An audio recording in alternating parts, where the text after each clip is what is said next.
Hello student, स्वागत है आपका हमारे यूट्यूब चैनल अभी रॉय पीसीएम क्लासेस में। स्टूडेंट आज में नई वीडियो के साथ आज जो हम पढ़ने वाले हैं क्लास 12 की फिजिक्स। और क्लास 12 की फिजिक्स में अध्याय चल रहा है हमारा तीसरा, और ये लेक्चर नंबर है 53वां, यानी कि 53 में लेक्चर में आज हम जो देखने वाले हैं एक मोस्ट इंपोर्टेंट टॉपिक, यानी हम कह सकते हैं इसमें मोस्ट इंपोर्टेंट परिभाषाओं के बारे में देखेंगे।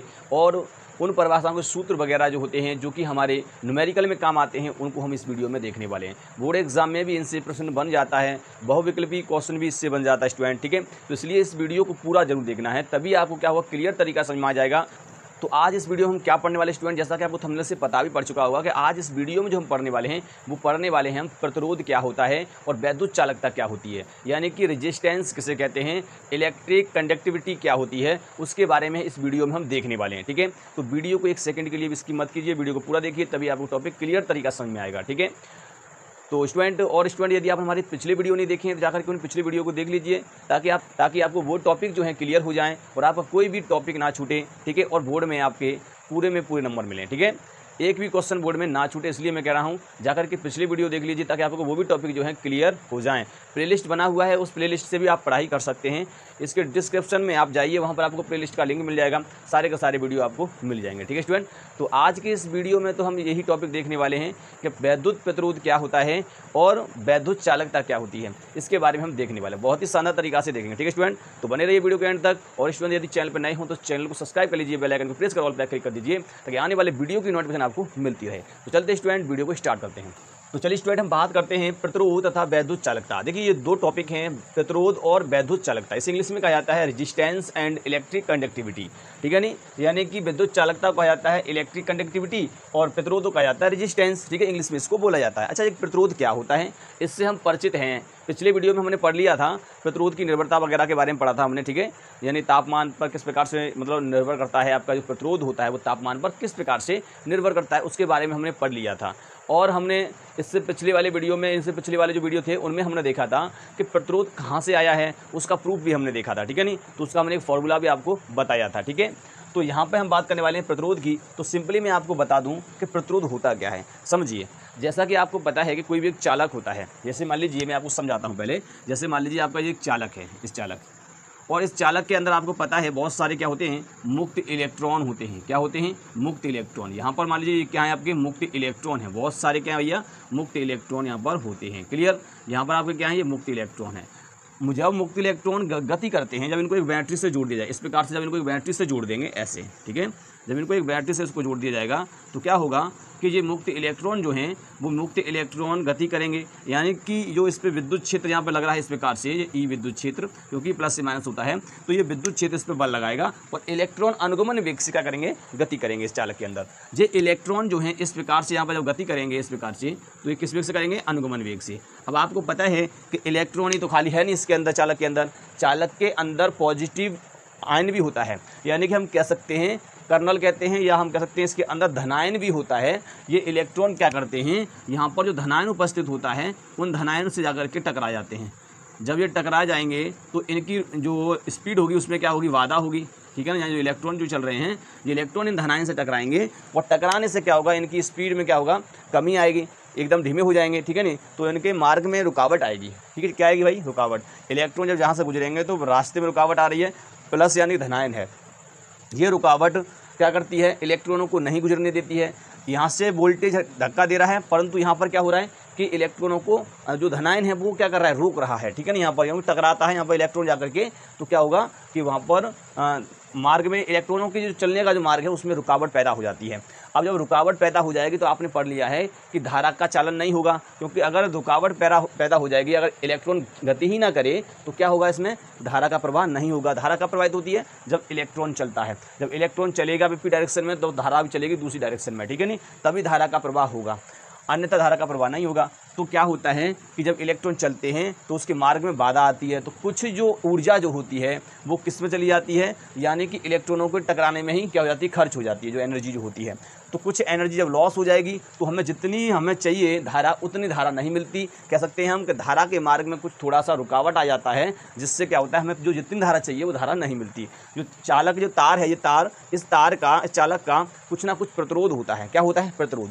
तो प्रतिरोध क्या मतलब होता है? अवरोध। प्रतिरोध का मतलब अवरोध, प्रतिरोध यानी कि किसी के प्रति उसे रोकने वाला, ठीक है नहीं, अवरोध करने वाला यानी अवरोध लगाने वाला, तो उसे कहते हैं प्रतिरोध। तो यहाँ पर देखिए प्लस होते हैं, इलेक्ट्रॉन ऐसे आ रहे हैं, अब ये टकरा रहे हैं, तो यहाँ पर ज़्यादा बाधा इसके अंदर हो जाती है। किसी किसी चालक का प्रतिरोध भी हाई होता है यानी कि ज़्यादा होता है, और किसी किसी का बहुत कम होता है, और किसी में होता ही नहीं है, ठीक है नहीं। तो वो क्या होते हैं? उसे कहते हैं प्रतिरोध, कहते हैं जो चालक के जो धारा के मार्ग में क्या कर दे? रुकावट पैदा कर दे। क्लियर? समझिए, इस प्रकार से तुम्हारा यहाँ पर होता है, ठीक है। तो यानी कि हम ऐसे भी समझ सकते हैं, जैसे अगर आपसे कहा जाए, जैसे मान लीजिए कि इस प्रकार से ये आपका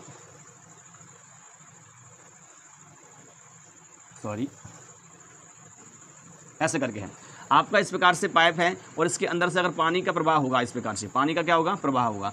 तो आपको पता है यहाँ पर रुकावट बहुत कम होगी क्योंकि यहाँ रुकावट ज़्यादा नहीं होगी, परंतु यहाँ पर देखिए ये सुकरा हुआ है, तो इसका मतलब ये है कि यहाँ पर जो पानी का दबाव होगा वो ज़्यादा देखने को मिलेगा। इतना ही पानी जब यहाँ से गुजरेगा तो रुकावट पैदा होगी यहाँ पर, जब रुकावट पैदा होगी तो इसकी जो स्पीड बढ़ जाएगी केवल, ठीक है, यहाँ से तो इसकी क्या हो जाएगी? स्पीड बढ़ जाएगी, और यहाँ पर फिर से वैसा ही हो जाएगा, ठीक है, पानी इस प्रकार से। तो कह सकते हैं यहाँ पर अवरोध आ रहा है इस प्रकार से। तो ऐसे इसमें भी कर सकते हैं चालक के अंदर भी, कि अगर मान लो, जैसे मान लीजिए कि ये आपका क्या यहाँ पर ये इस प्रकार से, यहाँ से कोई भी चालक है आपका ये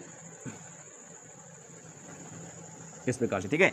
अब यहाँ से क्या हो रहा है कि यहाँ से आपका क्या हो रहा है? आवेश जो होता है इसके अंदर गति कर रहा है। यहाँ से मान लीजिए इलेक्ट्रॉन है, ये इलेक्ट्रॉन है, जब इसके अंदर से जाएगा तो यहाँ पर क्या होता है कि ये इलेक्ट्रॉन इसके अंदर से गमन करेगा तो धारा का प्रवाह होगा इसके अंदर, ठीक है। अब देखिए क्या होता है कि देखो इलेक्ट्रॉनों को कौन गति करा रहा है कि यहाँ पर जो मैंने वोल्टेज लगाया है ना, तो ये वोल्टेज जो करता है इसको धक्का लगाता है। जब इसको धक्का लगाएगा, इस इलेक्ट्रॉन को धक्का लगाएगा तो इलेक्ट्रॉन गति करेगा। अब यहाँ पर क्या होता है कि यहाँ पर होता है आगे प्लस, तो यहाँ जो सुकड़ा हुआ दिखाई दे रहा है, यहाँ पर एक क्या मान लीजिए इसको बांध दिया है, तो यहाँ पर इसको सिकोड़ने का काम कौन करता है? रस्सी से मान लीजिए, तो इसको कहते हैं हम प्रतिरोध, आर। क्या कहते हैं इसको? हम प्रतिरोध कहते हैं। जिससे सिकोड़ता है, इसको निकलने नहीं देगा इलेक्ट्रॉन यहाँ से। ज़्यादा सिकोड़ेंगे तो क्या हो जाएगा? इसका एरिया कम हो जाएगा, तो इलेक्ट्रॉन वहाँ से बहुत ही कठिनाई से निकल पाएगा। तो इस प्रकार से कह सकते हैं कि इसमें जो यहाँ पर जो ये रस्सी सी बंधी हुई है आपको दिखाई दे रहा है, यही क्या होता है? आपका प्रतिरोध होता है। क्लियर? तो प्रतिरोध का क्लियर मतलब समझ में आ गया कि प्रतिरोध का मतलब क्या है? यानी धारा के मार्ग में आने वाली बाधा। बाधा क्यों आती है? क्योंकि इलेक्ट्रॉन गति करते हैं, उनके मार्ग में कर्नल होते हैं यानी कि पॉजिटिव यानी धनायन होते हैं, उनसे टकराते हैं, तो जो स्पीड जो धारा चाहिए वो धारा नहीं मिल पाती। कुछ चालक में ऊर्जा के रूप में खर्च हो जाती है, वो धारा ऊष्मा के रूप में निकल जाती है। ठीक है, क्लियर? चलिए अब हम बात करते हैं कि प्रतिरोध की परिभाषा क्या है, फिर इसका हम सूत्र देखेंगे, फिर इसका मात्रक देखेंगे, फिर इसकी विमा देखेंगे। ठीक है, चलिए इसकी परिभाषा में बता दूं तो सिंपल इसकी परिभाषा क्या होती है। देखिए अगर इसकी परिभाषा की आप बात करोगे तो चालक के अंदर धारा के मार्ग में आने वाली बाधा को प्रतिरोध कहा जाता है, वैद्युत प्रतिरोध कहा जाता है। ये भी इसकी परिभाषा हो सकती है, इसी प्रकार से होती है। ठीक है ना, तो ये भी क्या है? इसकी परिभाषा है। दूसरी परिभाषा और भी हो सकती है, तो चलिए मैं यहाँ पर इनकी डेफिनेशन को यहाँ पुट कर देता हूँ, उसके बाद आगे हम देखते हैं। तो चलिए स्टूडेंट इसकी परिभाषा क्या है? किसी चालक में धारा के मार्ग में आने वाली बाधा को चालक का प्रतिरोध कहा जाता है, इसे कैपिटल आर से दिखाया जाता है। क्लियर स्टूडेंट यहाँ तक आपको? चलिए सिंपली इसका फॉर्मूला क्या होता है। अगर किसी चालक में वोल्टेज लग रहा है, वी धारा प्रवाहित हो रही है आई इसके अंदर, क्योंकि धारा इस प्रकार से जाएगी ना, इसमें धारा जा रही है, तो देखिए यहाँ पर प्रतिरोध निकालते हैं। तो प्रतिरोध सिंपली जो होता है आपको पता है कि प्रतिरोध का वैसे मैंने फॉर्मूला आपको बताया था कहाँ से निकल के आया है, परंतु आर जो होता है वो किसके बराबर होता है? वो होता है वी अपॉन आई, इसका ये फॉर्मूला होता है वी अपॉन आई। ये क्या होता है इसका भैया? फॉर्मूला होता है, जिसमें ये वी जो होता है ये क्या होता है? विभवांतर होता है, अनकैसे तो विभव कहते हैं, विभव है ये आपका, और ये आपका क्या यहाँ पर धारा होती है, विद्युत धारा कहते हैं इसको। ठीक है, ये आपकी विद्युत धारा होती है, आपका विभव होता है, विभवांतर को या विभव, बात वही है। ठीक है नहीं, इस प्रकार से तो यहाँ पर ऐसे होता है। बताइए आर कहाँ से आया था? आर एक कांस्टेंट वैल्यू होती है, नेतांक होता है। मैंने आपको पहले ही बताया था कि आर का जो मान जो मैंने निकाला था वो निकल के आया था। पहले मैंने बताया था कि एम एल बटी एन यू स्क्वायर ए टॉ, एन यू स्क्वायर ए टॉ, ये मैंने आपको बता दिया था पहले ही, और इसी के आधार पर मैंने प्रतिरोध की निर्भरता को बताया था। तो ये कहाँ से आया? ये कांस्टेंट वैल्यू होती है, ये यहाँ से इसका मान होता है। ठीक है नहीं, वी अपॉन आई के बराबर मतलब ये वैल्यू होती है, इसलिए इसको हम मान लेते हैं आर, तो यहाँ पर आर निकल के आता है सिंपली। और भी एक और होता है, जब हम ओम का नियम पढ़ेंगे तो वहाँ पर ये देखा जाता है कि जो विभव हम बढ़ाते हैं तो धारा का मान बढ़ेगा, धारा का मान बढ़ेगा, तो बी जो बढ़ाएंगे वो प्रोपोर्शनल होता है आई के, और यहाँ से बी जब हट जाएगा तो यहाँ आर आ जाएगा। अब ये आर जो है ये कांस्टेंट वैल्यू होती है, इसको बाहर निकाल लेंगे तो ये निकल के आएगा आपका यहाँ पर आर बराबर वी अपॉन आई, तो वही तो निकल के आएगा यहाँ पर, आर बराबर वी अपॉन आई आपका यहाँ पर निकल के आएगा। क्लियर? तो ये ओम के नियम से निकल के आता है, तो इसको ज़्यादा ध्यान में नहीं देना, केवल इतना ध्यान देना है कि आर बराबर होता है वी अपॉन आई होता है इसका फॉर्मूला। यदि किसी चालक के स्वरूप पर लगने वाला विभवांतर वी तथा उसमें प्रवाहित धारा आई है, तब उसके अनुपात को कहते हैं वैद्युत प्रतिरोध कहा जाता है। सिंपली इसकी ये परिभाषा और हो जाएगी। तो चलिए मैं इस परिभाषा को भी यहाँ पे ऐड कर देता हूँ, और करके आप ऐड कर लेना। ठीक है, तो चलिए स्टूडेंट इसकी मैंने परिभाषा दूसरी लिखी, क्या इसी से लिखा है? किसी चालक के सिरों पर लगने वाला विभवांतर वी तथा उस चालक में बहने वाली धारा आई के अनुपात के अनुपात को वैद्युत प्रतिरोध कहा जाता है, ठीक है नहीं। यानी कि चालक के सिरों पर लगने वाला विभवांतर V तथा उस चालक में बहने वाली धारा I के अनुपात को वैद्युत प्रतिरोध कहा, इसका अनुपात करेंगे तो, ठीक है, इस प्रकार से होता है। क्लियर, यहाँ तक तो आपको समझ में आ गया होगा। चित्र से तो मैंने आपको समझा दिया था कि यहाँ पर अगर हम क्षेत्रफल कम कर देंगे तो भैया इलेक्ट्रॉन वहाँ से नहीं गुजर पाएगा, ठीक है ना, इलेक्ट्रॉन नहीं गुजर पाएगा, तो ये मैंने आपको पहले ही बताया था, ठीक है। अब चलिए आगे चलते हैं। अब हम देखते हैं इसका मात्रक क्या होता है और इसकी विमा वगैरह देख लेते हैं। चलो मात्रक की बात करते हैं इसकी, तो मात्रक क्या हो जाएगा, मात्रक यूनिट की बात करेंगे, ठीक है। यूनिट देखिए, अब यूनिट की बात करेंगे तो यहाँ पर देखिए V क्या है, विभव, विभव का मात्रक होता है वोल्ट, पढ़ा दिया है मैंने, ठीक है। तो इसका मात्रक होता है वोल्ट, ठीक है।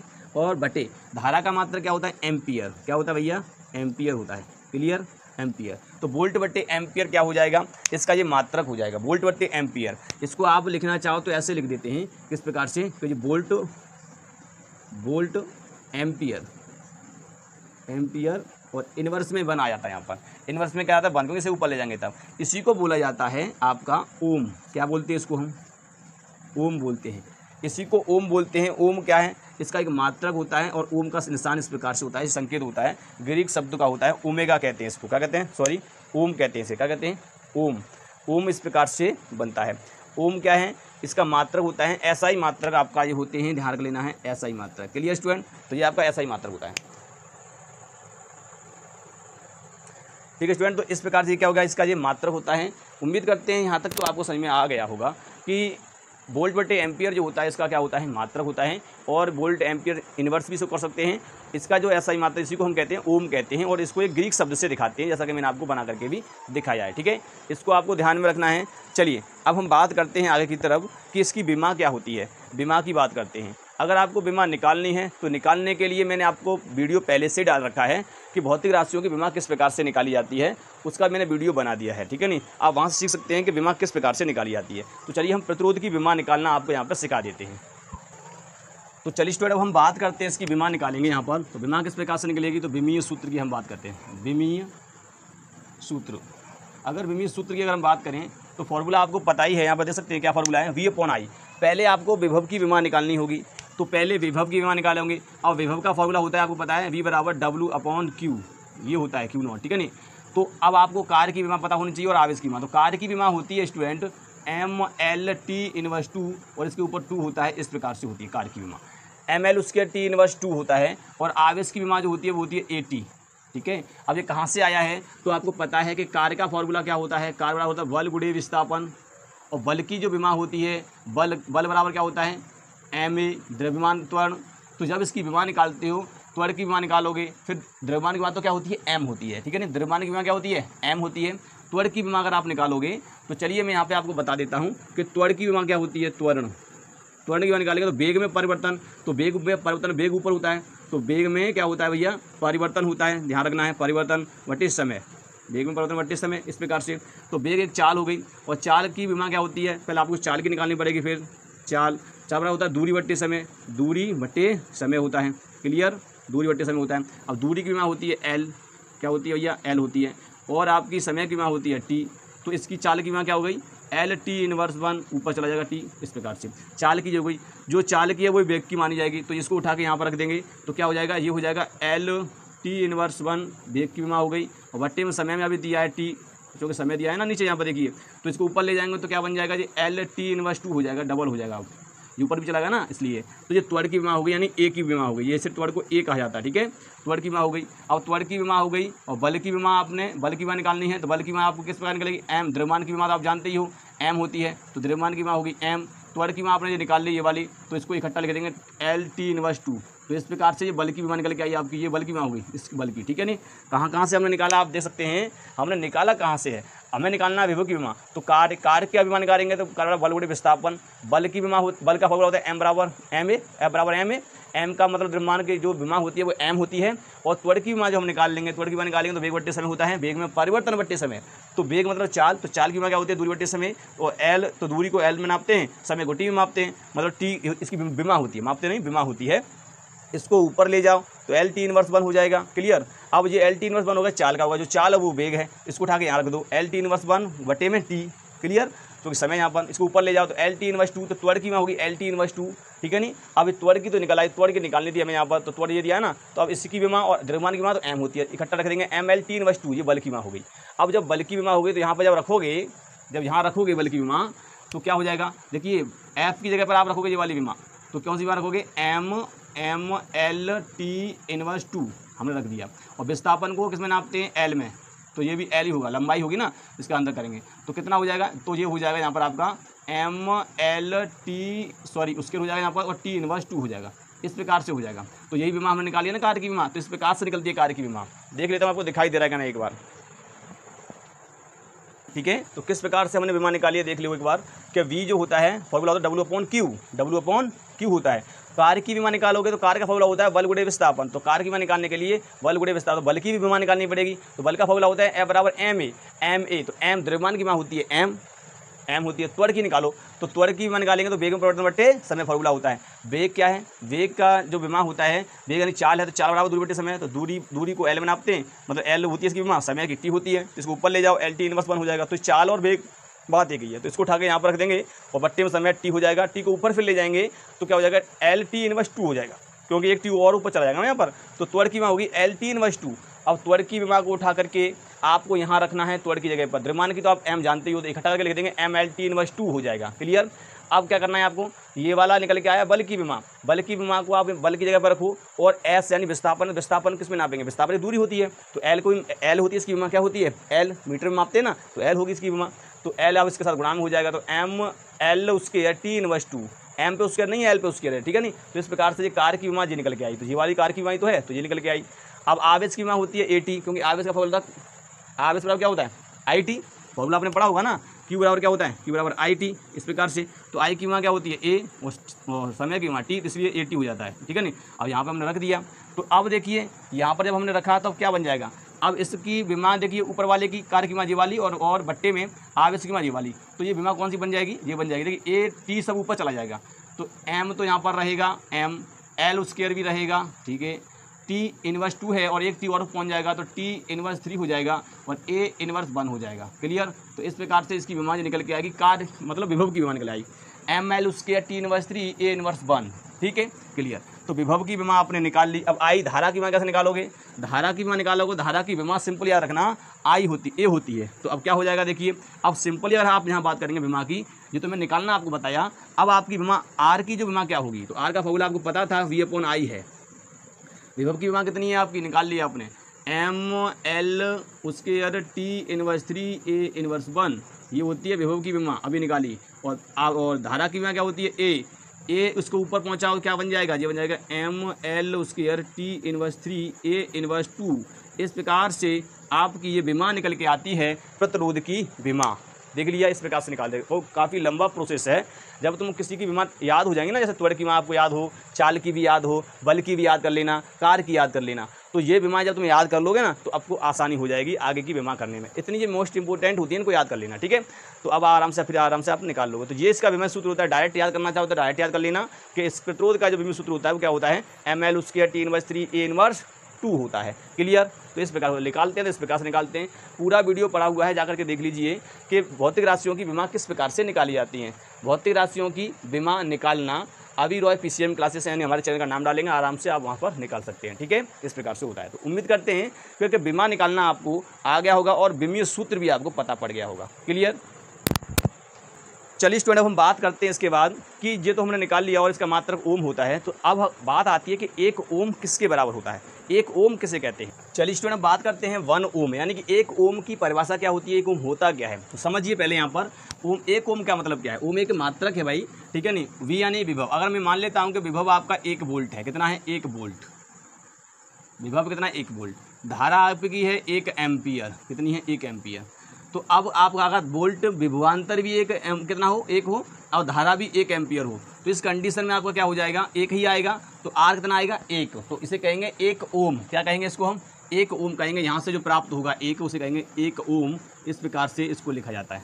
1 ओम। ठीक है, प्रतिरोध के साथ अगर लिखा जाएगा, अगर कहीं ओम बना है समझ जाना है प्रतिरोध दिया है, प्रतिरोध 1 ओम हो जाएगा। यानी कि किसी चालक के सिरों पर 1 वोल्ट का विभवांतर लगाया जाए तो उसमें प्रवाहित धारा अगर 1 एम्पियर है तो उसी को कहा जाता है 1 ओम। क्या कहते हैं? उसी को हम 1 ओम कहते हैं। ठीक है, तो यही इसकी परिभाषा होगी। यदि किसी चालक के सिरों पर लगने वाला विभवांतर 1 वोल्ट हो तथा उसमें प्रवाहित धारा 1 एम्पियर, तब उसको कहा जाएगा 1 ओम। क्लियर? चलिए मैं इसकी एफिशिएंसी यहाँ पर लिख देता हूँ, आप नोट कर लेना। चलिए स्टूडेंट, अब इसकी परिभाषा क्या हो जाएगी? किसी चालक के सिरों पर लगने वाला विभवांतर 1 वोल्ट तथा उसमें प्रवाहित धारा 1 एम्पियर हो तो उसे 1 ओम कहा जाता है। क्लियर? तो इस प्रकार से इसका होता है कि 1 वोल्ट बटे 1 एम्पियर। तो ये इसकी परिभाषा होती है 1 ओम की। Clear student? तो उम्मीद करते हैं आपको यहाँ तक समझ में आ गया होगा। चलिए अब हम बात करते हैं कि प्रतिरोध की निर्भरता के बारे में बात करते हैं। वैसे तो हमने प्रतिरोध की तापमान पर निर्भरता समझ ली है, चालक, अचालक और अर्धचालक, यानी अर्धचालक और मिश्र धातुओं के लिए पढ़ लिया है। अब यहाँ पर हम जो देखेंगे कुछ और, यानी कि जो प्रतिरोध की निर्भरता किस किस पर भी डिपेंड करती है। हम चालक को लेकर करेंगे, उसकी भौतिक अवस्थाओं को लेकर के यहाँ पर निर्भरता को देखेंगे। क्लियर? चलिए एक बात मैं आपको बता दूं कि जो प्रतिरोध होता है वो V/I पर निर्भर नहीं करता। तो आप लिख लेना, नीचे नोट पॉइंट करके लिख लीजिए, नोट पॉइंट करके लिख लीजिए कि यानी कि प्रतिरोध V और I पर निर्भर नहीं करता, V तथा I पर निर्भर नहीं करता है। प्रतिरोध V तथा I पर निर्भर नहीं करता है। क्यों नहीं करता है? क्योंकि अगर आप 2 वोल्ट का विभवांतर लगाओगे तो उसके हिसाब से धारा यहाँ पर होगी। मान लीजिए आपने 2 वोल्ट का विभवांतर लगाया तो आपकी धारा 1 एम्पियर है। अगर आपने 4 वोल्ट का लगाया तो धारा 2 एम्पियर हो गई। तो आप समझिए यहाँ पर कि प्रतिरोध कितना आने वाला है। अगर आपका पहले वोल्टेज कितना 2 वोल्ट, धारा कितनी थी 1, तो निकल के आया 2। अब आपने कर दिया 4 वोल्ट, धारा कितनी होगी 2, कितना निकल गया 2। यानी कि आप देख सकते हैं कि यानी कि यहाँ पे भी 2, यहाँ पे भी 2, प्रतिरोध सेम है। इसका मतलब प्रतिरोध तो मतलब यहाँ पर बदल नहीं रहा है। क्यों नहीं बदल रहा भाई? ऐसा हो देखा गया कि V तथा I में एक सीधी रेखा प्राप्त होती है, यानी कि V तथा I समानुपाती में बढ़ते हैं। ध्यान रख लेना, जैसे V बढ़ेगा वैसे I बढ़ेगा। ध्यान रख लेना, जितना V बढ़ा होगा उसी के हिसाब से I बढ़ जाएगा। तो ये देखा गया, इसलिए प्रतिरोध जो होता है V तथा I पर निर्भर नहीं करता। भाई किस पर निर्भर करता है? चलिए हम उसको देखते हैं, इसको नोट कर लीजिए। और अब हम देखेंगे प्रतिरोध की निर्भरता। अब हम बात करते हैं प्रतिरोध की निर्भरता की। तो प्रतिरोध की निर्भरता हम समझेंगे, एक फॉर्मूला मैंने आपको पहले बताया था कि R बराबर होता है mL/NE²A। मैंने आपको बताया था, इस फॉर्मूला से हम इसको क्या करेंगे, इसकी निर्भरता को समझेंगे। ठीक है, अब देखिए यहाँ पर हम अगर इसकी निर्भरता की बात करेंगे तो किस किस पर निर्भर कर सकता है। देखिए लंबाई, यानी कि कोई एक चालक है, समझिए पहले अगर मैं पहला यहाँ पे बात करते हैं, जो पहली निर्भरता किसकी बात करें तो इस फॉर्मूला में देखिए लंबाई जो L ऊपर है, जो चीज़ ऊपर होती है वो समानुपाती में होती है, डायरेक्टली समानुपाती होता है, एक तरीका से समझ लेना। और जो बट्टे में होती है वो व्युत्क्रम में होता है, यानी कि जब ये वाला बढ़ेगा तो ये घट जाएगा और ये घटेगा तो ये बढ़ जाएगा, यानी कि एक तरह से उल्टा होता है। और ऊपर वाले में क्या संबंध होता है? समानुपाती होता है। ऊपर वाला बढ़ेगा तो R भी क्या होगा? बढ़ेगा। क्लियर? ऐसे। तो चलिए सबसे पहले हम बात करते हैं, L दिया है। देखिए किस किस पर निर्भर करेगा? लंबाई पर, क्षेत्रफल पर दिया है। अब देखिए ये तो आप जानते ही हैं कि इसका मतलब क्या होता है। M इलेक्ट्रॉन का द्रव्यमान होता है, L चालक की लंबाई होती है, N इलेक्ट्रॉनों की संख्या उस चालक के अंदर कितनी है, E इलेक्ट्रॉन परावेश होता है, A आपका अनुपस्थित काटा क्षेत्रफल जो चालक दिया है उसका, तो क्या है? श्रांति का, जो इलेक्ट्रॉन चल रहे हैं उनकी टक्कर में जो समय लग रहा है उसकी बात कर रहा है। ठीक है ना? तो इस प्रकार से ये इसकी मतलब कुछ वो होते हैं, नाम होते हैं जो मैंने आपको बताया है यहाँ पर, जो इससे पहले मैंने पढ़ा दिया है। ठीक है, तो चलिए अब ये निर्भर किस पर करेगा? सबसे पहले हम बात करते हैं चालक की लंबाई पर। चालक की लंबाई। अब देखो चालक की लंबाई पर भी क्या करता है? आपका प्रतिरोध निर्भर करता है। चालक की लंबाई पर कैसे समझिए, अगर आपका कोई चालक है, ये चालक है इस प्रकार से, ठीक है, ये चालक है। अगर एक चालक है और इसमें से अगर आपको इलेक्ट्रॉन गुजारने हैं, मान लीजिए इसकी लंबाई जो है आपकी कितनी है? L1। क्लियर? L1 लंबाई है इसकी। अब इसमें से इलेक्ट्रॉन गुजरेगा तो इसका कोई प्रतिरोध होगा भाई, R1 प्रतिरोध है। अब मान लीजिए चालक की अगर आपने लंबाई बढ़ा दी, दूनी कर दी, यहाँ पर कितनी कर दी भाई? इसकी दूनी कर दी। मान लीजिए आ रही है इसकी L लंबाई, ठीक है, दूनी कर दी इसकी लंबाई, तो 2L हो गई इसकी लंबाई। तो प्रतिरोध क्या होगा भाई? अच्छा एक बात बताइए, जब यहाँ पर इलेक्ट्रॉन जाएगा तो यहाँ से लेकर यहाँ तक जाएगा, इस बिंदु तक छोटे से चालक में, तो उसको कम दूरी तय करनी पड़ेगी। अब ये जब चालक बड़ा हो जाएगा तो वही इलेक्ट्रॉन अब ज़्यादा दूरी तय करेगा। इसका मतलब ये है कि रुकावट ज़्यादा पैदा होगी। ठीक है नहीं? ज़्यादा काफ़ी दूरी तय करके जाएगा, तो इस कारण से इसका प्रतिरोध क्या हो जाएगा? बढ़ जाएगा। ठीक है नहीं? जैसे जैसे इसकी लंबाई बढ़ाएंगे वैसे वैसे प्रतिरोध क्या होगा? बढ़ जाएगा। ठीक है, इस कंडीशन में इसका प्रतिरोध और इस कंडीशन में इसका प्रतिरोध जो होंगे क्या हो जाएंगे? बढ़ जाएगा। जैसे इसको यहाँ से करेंगे, दूना करेंगे तो प्रतिरोध भी क्या हो जाएगा? आपका दूना हो जाएगा। चालक की लंबाई बढ़ाएंगे तो प्रतिरोध दूना हो जाता है। ठीक है, अगर आपका ये सेम हो तो, अगर ये सेम है, ये भी ए है और ये भी ए है, तब अगर ये पतला हो रहा है तो जितना ये पतला होगा यहाँ पर आधा हो जाएगा, होगा नहीं होगा? क्लियर? तो समझिए, मैं समझाता हूँ आपको। आपने फार्मूला पढ़ा है कि R बराबर होता है फार्मूला क्या होता है, सिंपली समझिए कि L अपॉन ए होता है। वैसे यहाँ पर रो L अपॉन ए होता है, आपने पढ़ा होगा फॉर्मूला रो L अपॉन ए, मैंने पढ़ाया है आपको, ठीक है, संबंध जो इसका विशिष्ट प्रतिरोध होता है। अब देखिए इस वाले पहले के लिए अगर बात करोगे आप, इस वाले पहले की, तो मैं मान लेता हूँ इसका प्रतिरोध कितना है R1 है। अब देखिए इसका प्रतिरोध मान लेते हैं R2 हो गया, कितना हो गया R2। अब देखिए जब ये R1 मान ले, R1 के लिए लगाएंगे तो ये फॉर्मूला इस प्रकार से लगेगा, ठीक है। अब R2 इस वाले के लिए लगाओ, इस वाले के लिए, तो इसका R2 निकालोगे तो कितना हो जाएगा, ये हो जाएगा आपका रो, और यहाँ पर L कितना हो गया आपका, दूना हो गया है, बटे ए कितना है, ए तो ए ही है क्योंकि ए बदला नहीं है, उसको दूना किया है, तो क्लियर। तो अब देखिए अब इसका हम बात करेंगे, क्या करेंगे, R1 में अब कितना इसमें मतलब प्रतिरोध में परिवर्तन हुआ है वो जहाँ पर देखेंगे तो रो L अपॉन ए, और बट्टे में कितना हो जाएगा, नीचे भी रो 2L अपॉन ए।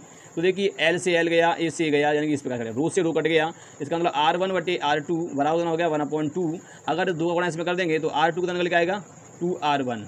इसका मतलब ये है कि जो R2 जो निकल के आ रहा है वो दूना निकल के आ रहा है पहले प्रतिरोध का, क्लियर। तो प्रतिरोध बढ़ गया, बढ़ा नहीं बढ़ा, इस प्रकार से। अगर ये भी आधा हो जाए तो क्या हो जाएगा, 4 गुना हो जाएगा। 4 गुना करके देख लेना, जैसे मैंने अभी किया है उसी प्रकार से। जब ये आधा हो जाएगा, जो ए था आधा हो जाएगा, तो यहाँ पर a/2 हो जाएगा, ये 2 पर पहुँच जाएगा 4 हो जाएगा, तो इसका मतलब 4 गुना हो जाएगा, पहले प्रतिरोध का 4 गुना दूसरा प्रतिरोध, लंबाई बढ़ाएंगे तो, ठीक है नहीं, इस प्रकार से। तो चालक की लंबाई बढ़ाने पर क्या होता है, चालक की लंबाई बढ़ाने पर प्रतिरोध का मान बढ़ता है।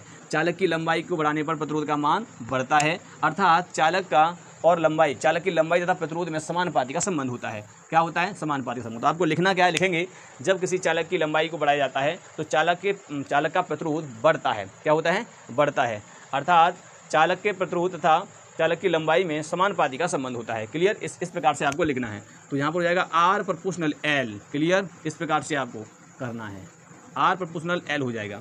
चालक की लंबाई पर करता है। दूसरा अगर हम बात करेंगे चालक के अनुप्रस्थ काट क्षेत्रफल पर, अनुप्रस्थ काट क्षेत्रफल पर भी क्या करता है, ये निर्भर करता है। यानी कि अगर हम इसका समझिए, ये अगर चालक का अगर हम एक बात करें, देख समझिए, मैं यहाँ समझाता। एक चालक है आपके पास, ये देखिए ये चालक है, ठीक है, ये क्या आपका चालक, इसकी लंबाई कितनी है L, इसका प्रतिरोध R1 मान लीजिए, इसका अनुप्रस्थ काट क्षेत्रफल A है।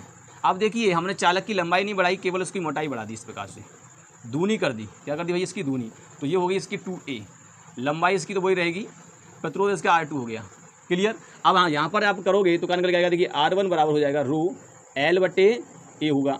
इसके लिए लगाओगे तो क्या होगा, R2 बराबर कितना होगा यहाँ पर तुम्हारा, यहाँ पर हो जाएगा रो, और ये हो जाएगा आपका L तो L रहेगा और 2A हो जाएगा, क्लियर।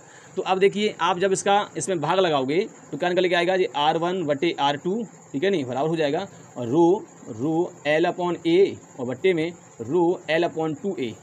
तो देखिए यहाँ पर क्या हो जाएगा, L और A से कट जाएगा, ये और ये कट गया, रो से रो कट गया, यहाँ 1/2 बचा नीचे, ये 2 ऊपर चला जाएगा, तो R1 बटे R2 बराबर 2/1, इस प्रकार से। इसका गुणा इसमें कर दीजिए तो R1 बराबर कितना हो जाएगा, इसका गुणा इसमें, इसका गुणा इसमें, तो होगा 2R2, इस प्रकार से। तो यानी कि यहाँ पर देख सकते हैं जो प्रारंभिक प्रतिरोध जो है, प्रारंभिक प्रतिरोध जो है वो दूसरे प्रतिरोध, जो दूसरा का जो प्रतिरोध आया है उसका दुगना है, यानी कि प्रारंभिक प्रतिरोध। यानी कि सिंपली कह सकते हैं कि यहाँ पर क्या हो रहा है कि प्रतिरोध का मान घट रहा है। क्या हो रहा है, घट रहा है भैया। जब इसे दुगना किया तब ये क्या हुआ है कि प्रतिरोध फिर भी कितना है, 2R2, यानी कि दुगना। यहाँ पर जैसे इसका क्षेत्रफल को हमने कम किया, प्रतिरोध इसका बढ़ रहा है, और जैसे क्षेत्रफल इसका बढ़ा दिया इसका ये वाला को, तो क्या हो रहा है, R2 का दूना है R1 जो है इसका दूना है। इसका मतलब जैसे क्षेत्रफल बढ़ाया है तो प्रतिरोध का मान कम हो गया भाई, हो गया ना, हो गया। यानी कि पहला कितना था R1, तो R1 जो मान है वो 2R2 इसके बराबर है। इसका मतलब जैसे इसका मान बढ़ाया तो इसके दूने का ये वाला दूना, मतलब इसका दुगुना हो गया ये वाला, तो उल्टा हो गया। बढ़ना चाहिए ये वाला प्रतिरोध, परंतु ये नहीं बढ़ा, ये मतलब ये वाला बढ़ गया यहाँ पर, क्योंकि ये ज़्यादा हो गया, कितना 2R2 हो गया। इसका मतलब ये क्षेत्रफल के व्युत्क्रम है, क्षेत्रफल को जैसे जैसे बढ़ा रहे हैं वैसे प्रतिरोध का मान कम हो रहा है, और बढ़ाओगे तो और कम हो जाएगा, और बढ़ाओगे और कम हो जाएगा। इसका मतलब जैसे समझिए, अगर मान लो एक पतला पाइप है और एक चौड़ा पाइप है, 5 लीटर पानी को निकालना है उसी पाइप में आगे, तो चौड़े पाइप से पानी आसानी से निकलेगा या पतले वाले से, तो आप कहोगे चौड़े वाले से, क्योंकि उसमें रास्ता आराम से उसको ज़्यादा मिलेगा। परंतु पतला होगा उसमें क्या होगा, बाधा मिलेगी, यानी कम होगा, ठीक है, ऐसे इसमें है।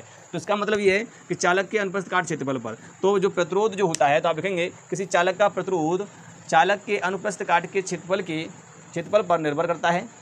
जब क्षेत्रफल का मान बढ़ाया जाता है तो प्रतिरोध का मान कम हो जाता है। यदि चालक का अनुप्रस्थ काट क्षेत्रफल को घटाया जाता है तो प्रतिरोध का मान बढ़ जाता है। अर्थात चालक के प्रतिरोध तथा क्षेत्रफल में व्युत्क्रम का संबंध होता है, समानुपाती का संबंध, व्युत्क्रमानुपाती का संबंध होता है। आर प्रोपोर्शनल 1/a होता है। क्लियर, ये आपको लिखना है नीचे, फिर जो चीज़ मैंने बोला उसे लिखने के बाद। क्लियर, तो दूसरी कंडीशन ये हो गई। तीसरा समझिए, तीसरा किस पर निर्भर करता है? तापमान पर। तापमान ये तो मैंने पढ़ लिया है ना भैया, तापमान पर निर्भर करता है। अब इसमें चालक के लिए भी बात किया था, तो आपको पता है चालक में क्या होता है, चालक में मुक्त इलेक्ट्रॉन पहले से ही होते हैं, तो मुक्त इलेक्ट्रॉन कुछ और बढ़ जाएंगे तो कुछ फर्क नहीं पड़ेगा। किस पर फर्क पड़ेगा? टॉप पर फर्क पड़ेगा। ध्यान रखना, देखिए एल को बढ़ा रहे हैं तो आर बढ़ रहा है, ए को बढ़ा रहे हैं तो आर घट रहा है। व्युत्क्रम का संबंध यहाँ पे भी दिखाई दे रहा है, ठीक है, इसलिए इससे इसको करा जा रहा है। अब टॉ की बात करें, टॉ नीचे है, जब ये बढ़ेगा तो ये घटेगा, ये घटेगा तो ये बढ़ेगा, है ना। तो श्रांति काल जो होता है, तापमान बढ़ाने पर इलेक्ट्रॉन की गति बढ़ जाएगी तो श्रांति काल कम हो जाएगा। जब श्रांति काल कम होगा प्रतिरोध का मान बढ़ जाएगा, ठीक है नहीं। तो सिंपली संबंध क्या है कि जब किसी चालक का तापमान बढ़ा जाता है तो चालक का प्रतिरोध बढ़ जाता है, क्योंकि उसके अंदर उपस्थित मुक्त इलेक्ट्रॉन का श्रांति काल कम हो जाता है। क्लियर, तो इसमें संबंध क्या होता है? प्रोपोर्शनल 1/2 का संबंध होता है। क्लियर, ये हो गया प्रतिरोध, आपको समझ में आया यहाँ तक।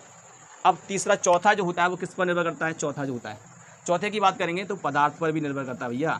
पदार्थ कौन सा है? अगर जैसा पदार्थ वैसा अलग अलग इसका प्रतिरोध होगा, ठीक है नहीं। जैसे लोहा हो गया, तांबा हो गया, अलग अलग पदार्थ के लिए अलग अलग प्रतिरोध होता है। तो यहाँ पर क्या लिखेंगे? विभिन्न पदार्थों के लिए प्रतिरोध का मान भिन्न भिन्न होता है।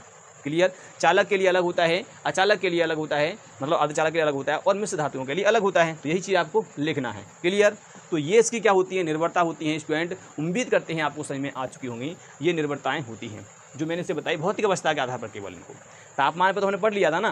क्लियर, तो आपको समझ में आया कि प्रतिरोध की निर्भरता क्या होती है, प्रतिरोध क्या होता है, इसका मात्रा विमा बारे में आपको पता पड़ चुका होगा। अब चलिए हम बात करते हैं वैद्युत चालकता की, यानी इलेक्ट्रिक कंडक्टिविटी क्या होती है और इसके मात्रक की हम बात करेंगे। क्लियर, तो चलते हैं।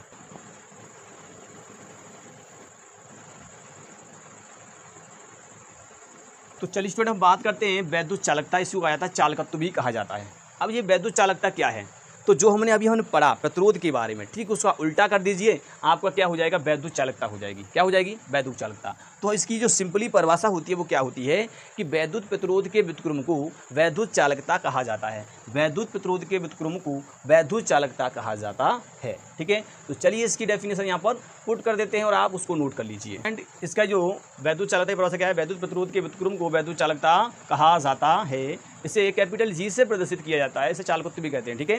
फॉर्मूला होता है G = 1/R, उल्टा कर देंगे इसका, ठीक है। क्लियर स्टूडेंट यहाँ तक? चलिए अब हम बात करते हैं इसके मात्रक की, क्योंकि भैया इसका मात्रक भी अलग हो जाएगा। अच्छा, आपको एक बात और बताना है कि जो प्रतिरोध होता है और वैद्युत चालकता जो होती है ये एक अदिश राशि होती है। कैसी राशि होती है? अदिश, क्योंकि ये परिमाण को दिखाती हैं। केवल किसको दिखाती हैं? परिमाण को। इसमें डायरेक्शन की कोई जरूरत नहीं है। प्रतिरोध एक गुण है उस पदार्थ के अंदर जो मतलब रुकावट हो रही है, तो वो परिमाण को दिखाता है, ठीक है नहीं। आपने देखा भी था कि आर जो था एक कांस्टेंट वैल्यू निकल के आ रही थी, यानी कि M/L सब क्या है? चालक की लंबाई वगैरह फिक्स होती हैं। तो ये प्रतिरोध जो होता है एक अदिश राशि होती है, आप नोट कर लेना उसको भी, ठीक है। मात्रा की बात करेंगे, इसका उल्टा हो जाएगा। अब आपको पता है इसका उल्टा का मतलब क्या है? इसका अगर ओम था, क्या था इसका? ओम, तो इसका हो जाएगा भैया ओम इनवर्स। क्या हो जाएगा इसका? ओम इनवर्स हो जाएगा। क्लियर, इसका मात्रक हो जाएगा ओम इनवर्स, आपका यहाँ पर हो जाएगा चालक का मात्रक। क्लियर स्टूडेंट, तो यहाँ तक आपको समझ में आया? ओम इनवर्स इसका क्या हो जाएगा? मात्रक हो जाएगा। इसका एक और मात्रक होता है, इसे हम कहते हैं मोह। क्या कहते हैं? मोह। मोह इसका एक मात्रक होता है, ये भी इसका क्या है? एक मात्रक है। सीजीएस पद्धति में साइमन इसका एक मात्रक होता है। साइमन क्या होता है? साइमन, ठीक है नहीं। साइमन क्या होता है? इसका एक मात्रक होता है। साइमन क्या होता है? इसका एक मात्रक होता है। इसे एस से दिखाते हैं, सीजीएस पद्धति में होता है। क्लियर, तो इसकी वैद्युत चालकता के बारे में आपको समझ में आया। मात्रक क्या होता है? विमा की अगर बात करेंगे इसकी, विमा, तो जो प्रतिरोध की विमा उसका उल्टा कर दो भैया, तो इसकी जो विमा निकल के आती है वो क्या निकल, जो प्रतिरोध का विमा है उसका उल्टा होता है। तो ये हो जाएगा, क्या आपका हो जाएगा? ये आपका हो जाएगा यहाँ पर M−1L−2 T−, यहाँ पर 3 था तो ये प्लस में हो जाएगा। A−, कितना था आपका? 2 में था, तो कितना हो जाएगा? प्लस में हो जाएगा। तो इस प्रकार से इसका उल्टा हो जाएगा यहाँ पर। क्लियर स्टूडेंट, तो ये इसकी विमा होती है, ठीक है। उम्मीद करते हैं विमा आपको समझ में आई। इस प्रकार से इसकी विमा होती हैं। तो ये क्या होता है? वैद्युत प्रतिरोध और वैद्युत चालकता के बारे में समझ में आ गया आपको, क्या होता है क्या नहीं, ठीक है। इतना आपको ध्यान में रखना है। चालकत्व के बारे में भी पता पड़ गया होगा। तो उम्मीद करते हैं आपको समझ में आ गया होगा टॉपिक कि प्रतिरोध क्या है, प्रतिरोध की निर्भरता, मात्रक, विमा वगैरह आपको बता दिया है, ठीक है। तो स्टूडेंट यदि आपको ये वीडियो पसंद आया है तो वीडियो को एक बार लाइक कर दीजिए, चैनल को भी हमारे को सब्सक्राइब करके बेल आइकन को प्रेस करना मत भूलिए, और जब बेल आइकन प्रेस करते हो तो ऑल पे जाकर क्लिक किया करो ताकि हमारी जो भी वीडियो होते हैं उनकी नोटिफिकेशन आपको मिल सके। ठीक है स्टूडेंट, तो हम मिलेंगे नेक्स्ट वीडियो में, तब तक के लिए जय हिंद।